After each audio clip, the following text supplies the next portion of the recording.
Kapuso James, Kapuso Son, pipila ka mga residente sa Kalamansig sa Sultan Kudarat ang temporaryo nagpabilin sa kilid sa dalan o gamuban naa sa evacuation centers tungod sa serye sa mga linog.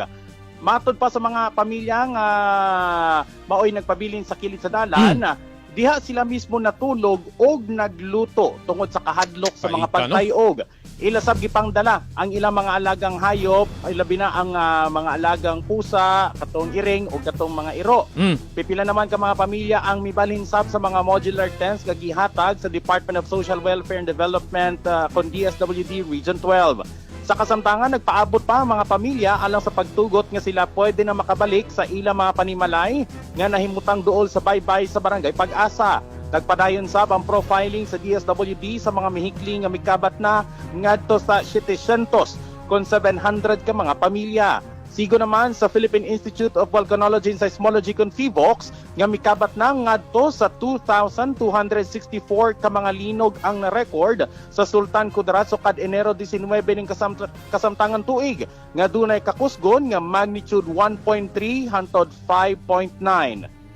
Pero Mike, kaduyot lang Mike ha, pangutana lang ni Mike, kumusta ang kahimtang pud sa labi na sa mga kabataan? Wala ba'y mga nadala sa mga hospital, labi na katong adunay mga gibati nga mga pag-ubo-ubo, pagsakit-sakit, kaya grabe ra ba ang hilanat karon, uso ra ba?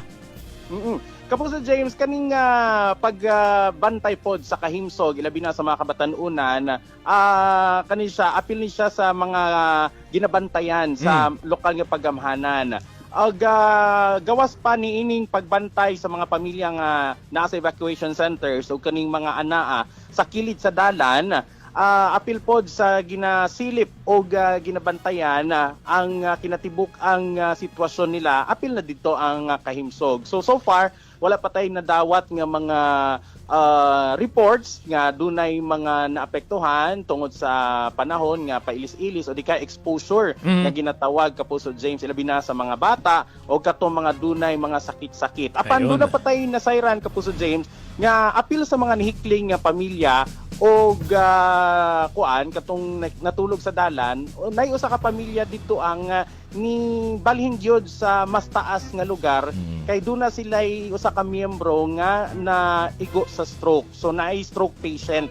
So ilang gisiguro kining stroke patient nga ma-secure mo nang nagsaka sila sa mas taas nga lugar kay matod pa gawas pa sa linog pagtayog kini pong ginakadlukan nila ang tsunami. Okay. Thank you, Mike. Sumasa ang balita karong buntag alang sa Barangay FM Super Radio, kinyong kapuso, Mike Racadjo, dapat totoo.